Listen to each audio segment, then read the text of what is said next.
Welcome to Why I Quit, a show that covers real people quitting their 9-to-5 jobs in search of something different. Listen to inspiring conversations where we dive deep into the stories of why people quit their jobs, what were the hardest parts, where are they now, and any advice for people following the same path.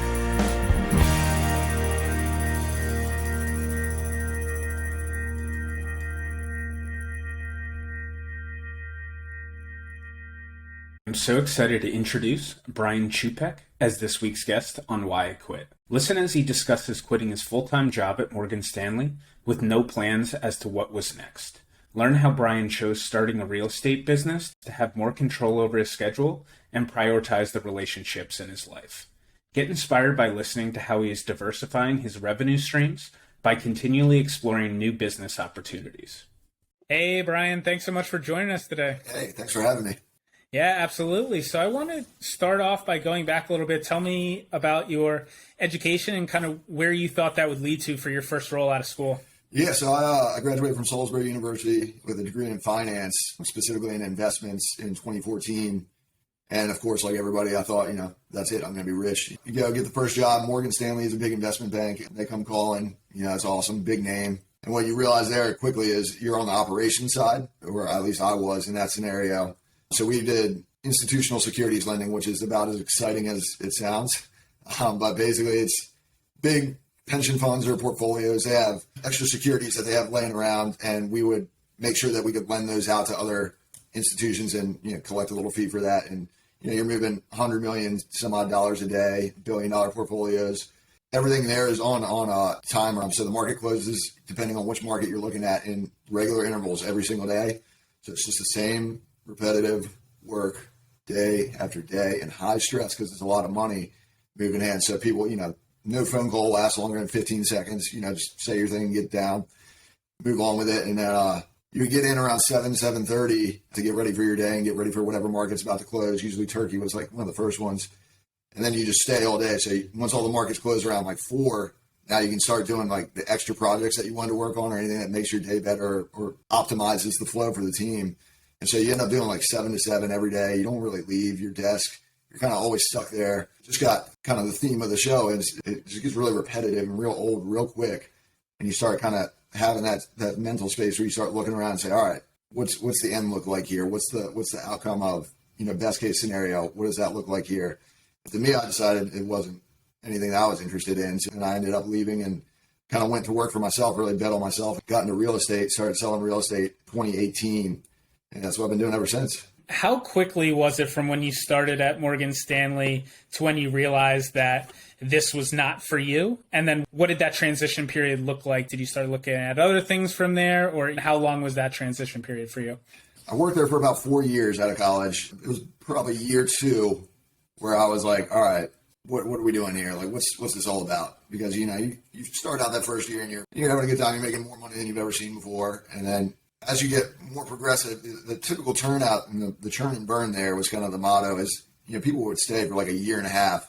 So that 4 years, I was like grizzly. Like nobody stays that long, really.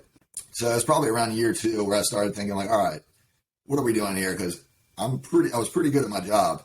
And I could look around and just based on your title, I knew if I was making within plus or minus $5,000 of you, I could figure out what you were making. Didn't matter if I was way better than you were way worse than me.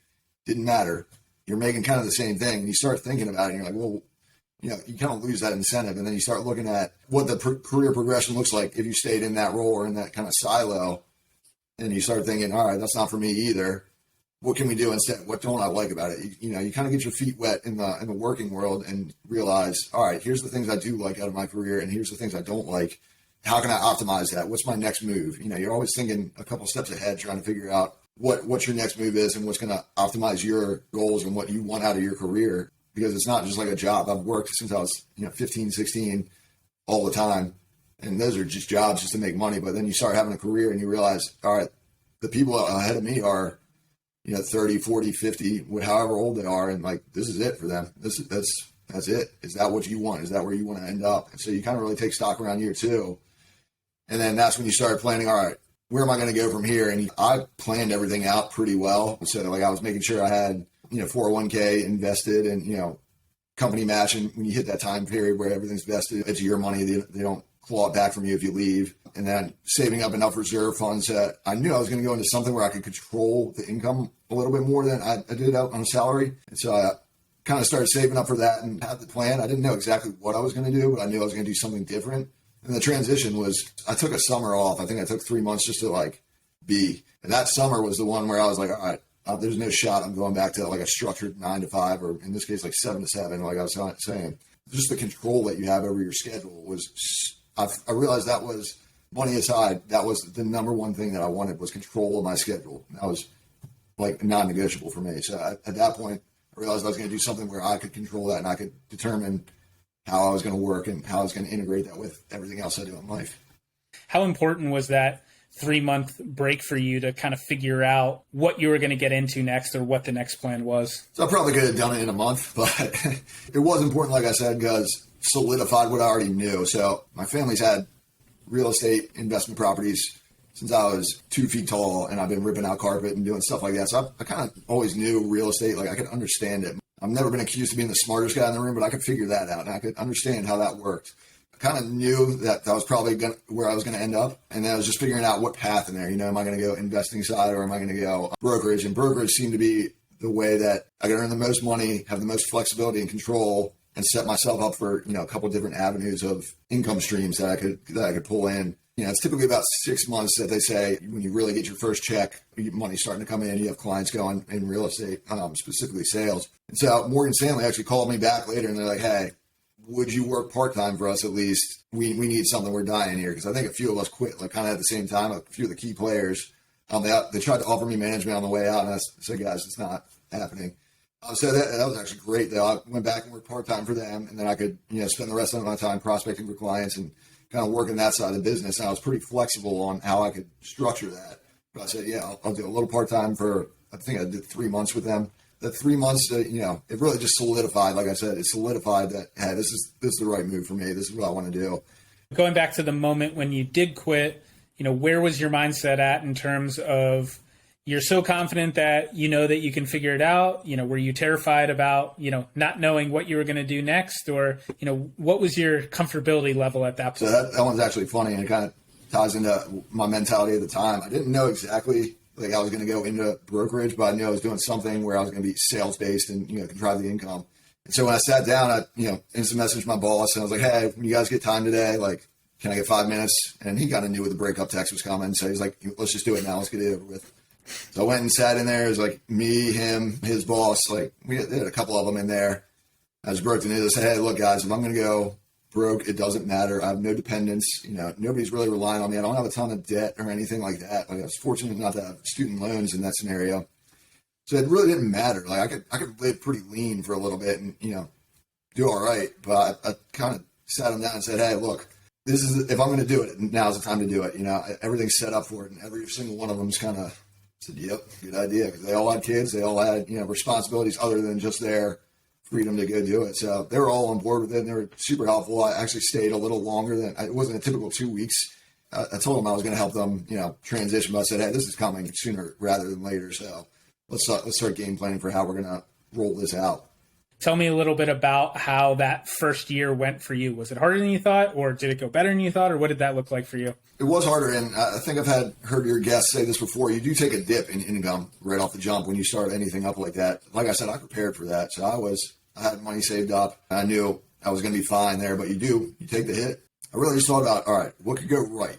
All these things could go right. I could have a better schedule. I can make more money. I can do X, Y, Z, all the great things that you want to think about. And then I flipped that on its head and I said, all right, what could go wrong? So when I realized what could go wrong, I said, all right, how do I mitigate that risk? I don't know how to get clients. I need training, on how to do that. So you partner with somebody that's going to help you train there.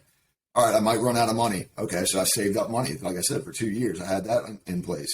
I minimized my lease at that time when I was in Baltimore.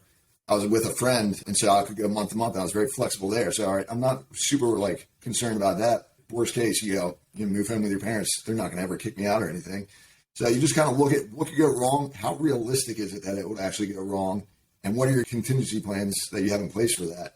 I was kind of on board, and I was just like, all right, I'm a next step guy. Like all the time I'm thinking about what's the next step? How do I get from here to there? And so I just kind of plotted it out and thought, all right, I don't know what the third or fourth step might be, but I know the next one is this. and the next one's this, and then you figure it out along the way there. So the first year, it was big on making yourself accountable, because typically in your 9 to 5, you come in, your boss is saying, hey, I need this, this, and this done. Here's like your schedule, go do it. You kind of go on autopilot after a while. It's not that big of a deal. When you're the one that's responsible for making the money and making all the decisions and structuring your day, you really have to hold yourself accountable. I started living and dying by the calendar. Everything on there is scheduled out. If it's not on there, it's not real to me. It doesn't exist. Everything is on that calendar, and down to the time where I'm making phone calls, the times where I'm going on tours, whatever it might be. If I have a party or if I'm stopping by somebody's house later, it's on the calendar. Everything is on there. If it's not on the calendar, it's not real. A lot of times for people that run their own business too, that they are at the mercy of their clients or things that come up. So how is that transition for you? Do you still feel like you have enough control that it kind of fills that need for you, or was it different? Yeah, so you're only controlled by your clients if you let them control you. It's as simple as that. So I have appointments. Like I said, that's why I time block everything that I need to do. If I have stuff that's important to my business and they say, hey, I'm going to go see this house at this time and it doesn't work for me, say, hey, I can't do that, but here's the alternatives. Let's figure this out. We'll do it this way. Or if it's important enough to you, you move something else around. You say, all right, typically I don't go showings in the morning, but I'll do it this time, and I'll move all my morning stuff to the afternoon. But I try not to make a habit of that. But you are beholden to your clients, but you ultimately, they're looking for a professional. Typically they're coming to you for something. You have the process, you have the system, you have the information that they need. You structure it in a way that's professional. And if you set it up with structure and you set expectations ahead of time, people respond to that very well. They understand it. Everybody gets it.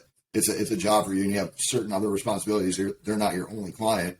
So you kind of just set that expectation up front, and it really hasn't ever been a big problem for me, to be honest with you. And in terms of your work-life balance, as you are building up the real estate side of the business, what did that look like in comparison to your work schedule at Morgan Stanley?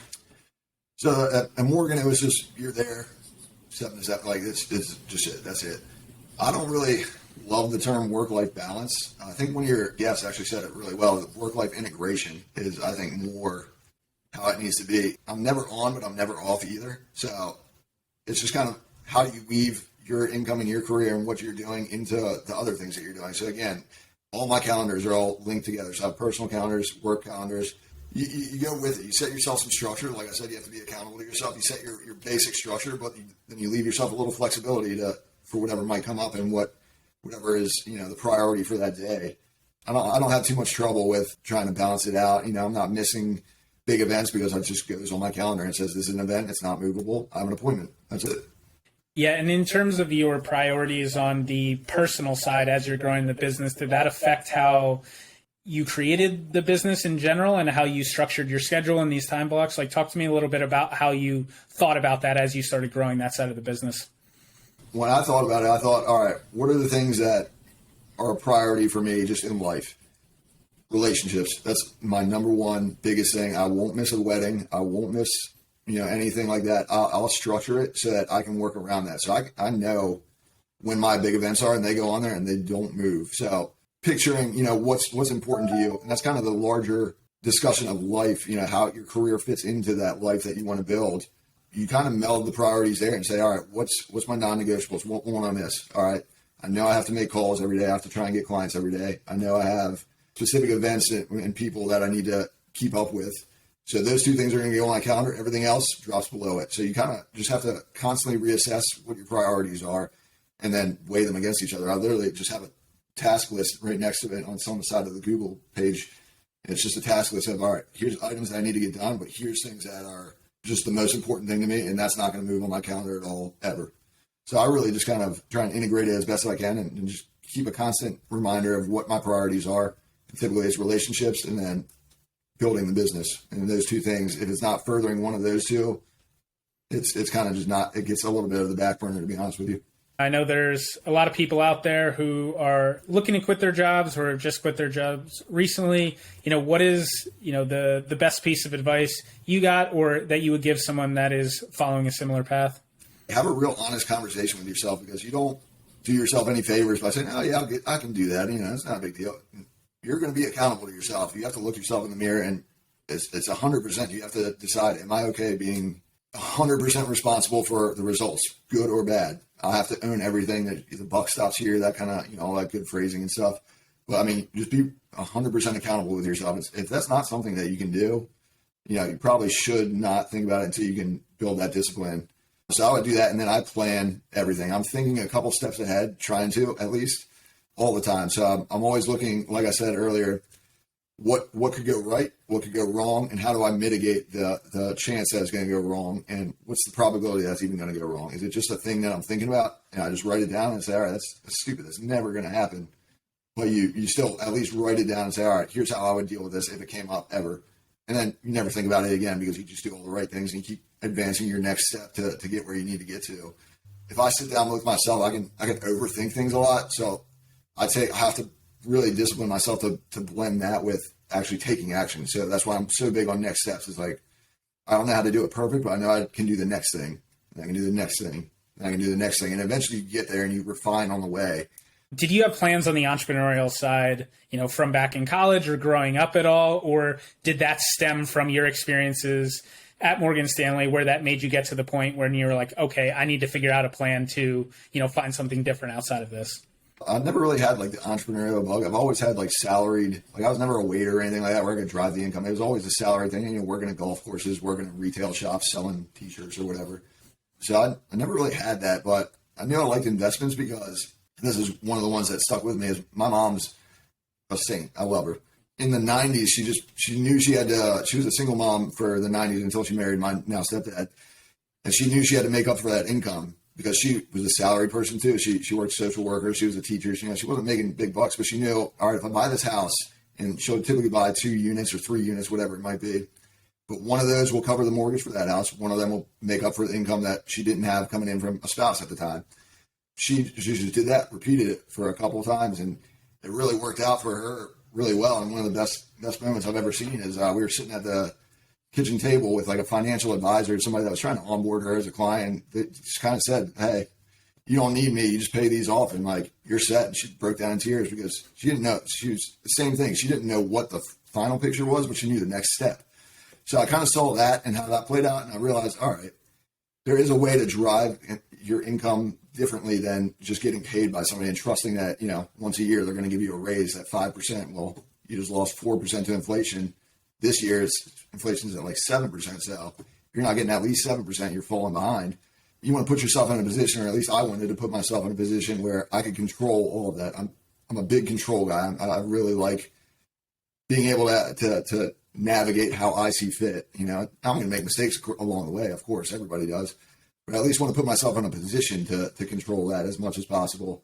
Talk to me a little bit about, as you've scaled your real estate business, what are some of those core foundational pieces that have really helped you grow over these past few years? So I'm big on education, 100%. I'm always trying to learn and pick one little thing, get 1% better every day. That's it. Just one little thing every day is fine. So I listen to podcasts like these all the time. I just try and hear, all right, what did that person do? And I'm just a walking plagiarization. I don't have an original thought anywhere.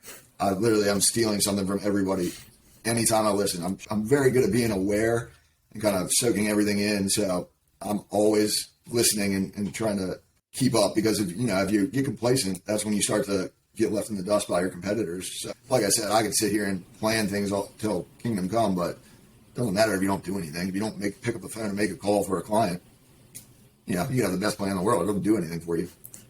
Over the next 3 to 5 years, where do you see the business going for you? And do you see that potentially growing and turn into something else as well?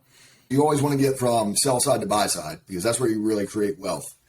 When you own the assets and when you are the one collecting all that appreciation and collecting, whatever rental checks that might come in. If I don't sell something this month, I don't get money. That's it. I have to sell all the time. So getting to that side it's opening up a new income stream there so you get some assets that eventually pay you some money. We have the rental portfolio. Maybe you branch off and do a little bit of property management too. All right, now you're collecting a fee. This year I'm building out a commercial arm too a little bit. So we're starting to get business there. So now you have that's 4 streams of income right there. So you're not completely dependent on any one of them. You want to try and build little avenues. And that was the kind of thing that I realized at a salary job, you can't do that very well. Once a year you get your raise. I think I got a couple bucks from a recruiting bonus when I brought somebody on. threatened to quit. And so they said, all right, we'll pay you a little bit. I mean, you're really dependent on that one income stream, diversifying that way and, kind of being a little bit entrepreneurial and say, all right, if I can get a couple different systems in place that'll bring in money from separate arenas or separate lanes that are somewhat related, but still independent of each other. That's kind of the goal for the next 3 to 5 years is build out a couple of those. So it's not, if the market turns on us, you're not completely hurt. For someone looking to get into real estate investing, I know that's like one of the more popular ones you hear people talk about a lot. Like, what's some advice you have from people that are, haven't gotten in that space before, but are looking to get into it now? So 50% of something is better than 100% of nothing. And what I mean by that is don't be afraid to partner with somebody. Don't be afraid to lose a little revenue or lose a little bit of that split to get education opportunities and to limit your downside risk. I mean, I partnered with the Bible Cita team. They take a little cut of my paycheck every time, but I know they have systems and processes in place. I know I have somebody in there that can teach me how to deal with any scenario. I'm not forging it all on my own. I'm minimizing my risk. I'm minimizing my downside by partnering with somebody that has experience. I think too many people are afraid of giving up, so they don't do anything at all. They don't get anything ever because they just don't want to lose anything. But if you partner with people, I think that's a great way to especially in any entrepreneurial venture, is to kind of leverage out somebody else's talents, somebody else's resources, somebody else's assets, and minimize your risk. I think partnering with people on any venture is typically at least an idea worth looking into for sure. No, that's such great advice. And I guess for anyone in, the Maryland or Baltimore area, what is a way to get in touch with you and maybe talk to them a little bit about the services that you offer as well? Yeah, no, absolutely. So my cell phone number is 410-490-8880. Call me anytime. My email address is brianchupek at kw.com, gmail.com, yahoo.com, whatever you want. It's Brian Chupek. Put it at .com at the end. You'll find me.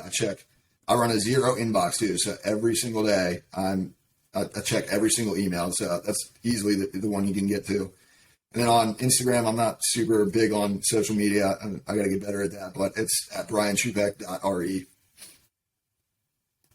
Awesome. Well, thank you so much. I definitely appreciate your time and sharing your story. Yeah, man, absolutely. Thanks for having me on. This is cool. Thank you for listening. It really means a lot to us. We want to hear from you as we keep growing. Please reach out on whyquit.co if you have any feedback or potential guests. A special thanks to Chris Dole for the music. Please check out his newest album, Here's to You, on Spotify. Thank you, and we will be back next week with another episode.